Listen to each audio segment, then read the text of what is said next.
Welcome to Venice Beach, California, a popular tourist attraction where there are beautiful ocean views and a strip of delicious places to eat.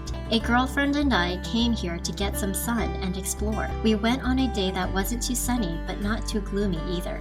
The weather was perfect. Not too far from the boardwalk was the Venice Canals Historic District, which is embedded in the residential suburb of Los Angeles. This place is noteworthy for possessing man-made wetland canals built in 1905 by developer Abbot Kinney as part of his Venice of America.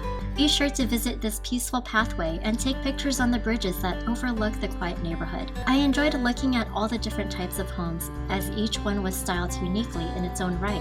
As you exit and make your way back to the city streets, be sure to check out Siamese Garden, a Thai restaurant just next door. It's a fun activity with friends or your special date. If you like more of these videos, please subscribe and hit the like button and the notification bell. Thank you for watching, and let me know how your trip goes.